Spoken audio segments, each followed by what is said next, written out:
If you want to sprint like this, but when you looked up how to sprint on the internet, no one is talking about the best way to sprint faster according to science. So I'm going to help you explore some concepts that haven't been talked about much or at all to help you dial in every aspect of your sprint so you can be as effective as Jasper Philipsen or Mark Cavendish, and it's even for the non-sprinters because there will be times when you need a sprint. To be sure we start off on the same page, a big part of winning sprints in bike races are tactics, luck, and of course guts, but we're going to focus on one thing. And it's the single most important factor that you need to nail if you want to sprint faster. Cycling velocity. A fancy way of saying how fast a cyclist is going, measured in miles or kilometers per hour, but there's more to it. Cycling velocity is dependent on the balance of power output and resistive forces, including aerodynamic drag, gravity, rolling resistance, and mechanical inefficiencies. And I will say from the outset that although the basic principles of sprinting are relatively simple and governed by the laws of motion, the way we work within the mechanical constraints of a sprint can give us wildly different outcomes on how fast any sprint is. So it comes down to this: master these and you'll sprint faster. Take a look at these two sprinters, Andre Greipel and Caleb Ewan. Their two sprinting styles look related.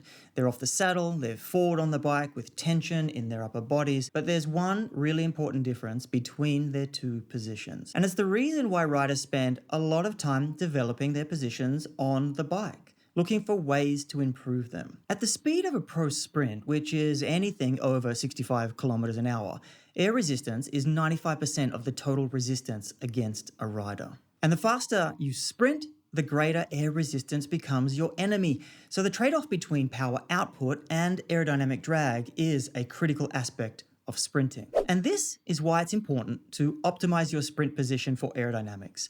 And when we talk about sprinting aero positions, we can't not start with Caleb Ewan.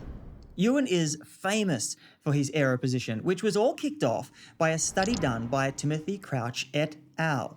They tested Ewan sprinting in a wind tunnel in 5 different positions. The most extreme position of low and forward upper body, elbows in and head down, gave the largest reduction in aerodynamic drag measured relative to his standard sprinting position at 27%. And assuming the forward position does not impair maximal power, that approx 20% improvement in CDA at a power output of between 850 and 1150 would result in a 4 to 5 kilometer increase in velocity, which is huge. The 5 positions included a baseline and 4 other positions that all had some aero advantage. Are these positions just for pros though? Well, we also have a rare study that examines the aerodynamics of sprinting itself, but this time on riders that aren't professional. They were club-level cyclists. And as it turns out, the results, well, are very similar. However, using an aero position in a sprint for most riders, this is not a comfortable position for sprinting. In fact, the first time you try out this position, it will be a bit scary. But you could get comfortable in the position with time. And size of the rider really doesn't matter here. Either big and tall can also benefit.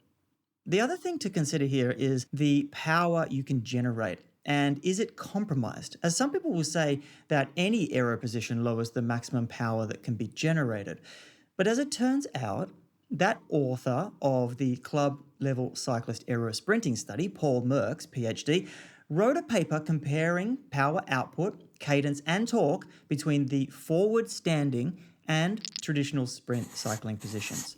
And surprise, surprise, they were similar. But here's a plot twist. Well, yeah, I mean, I don't sprint so aero anymore. Not as much as I used to, but don't know why. Just can't seem to get as low. Maybe it's getting old. I'm not as flexible anymore. Or, I don't know. I just don't seem to. When I look at photos or like videos of me sprinting, I just don't seem like I get as low as I did like a few years ago. So if even the man who pioneered the position has stopped doing it, although you could argue Mark Cavendish is the original aero sprinter, or a time trial helmet on a bike, as Robbie McEwen would say, should you try and sprint more aero? Hell Yes, it's the lowest hanging fruit that you could go, in theory, go out today and start making gains straight away. But let's be a bit more realistic in possible positions.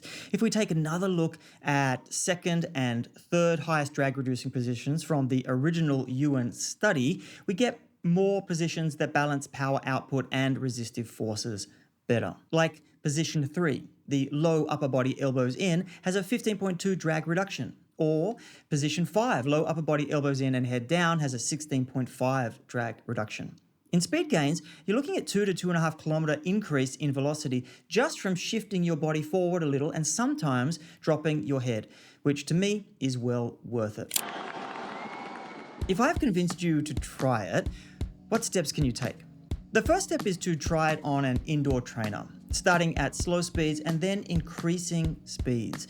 Then head outside, and when you're comfortable and you do the same thing, gradually increasing your speed from low to a maximum sprint. In terms of the time needed, Caleb took approximately 1 year to feel confident using it in competition. However, it could potentially be much shorter for you, like on your next ride. But even if you master this aerodynamic position, it doesn't guarantee that you'll be able to transfer the most power for you to the road. There is a specific technique that, once learned, will help you transition from a seated position to your final aerodynamic position while maintaining a high speed. Surprisingly, many people don't even think about a sprint as distinct parts, which can all be worked on together or separately.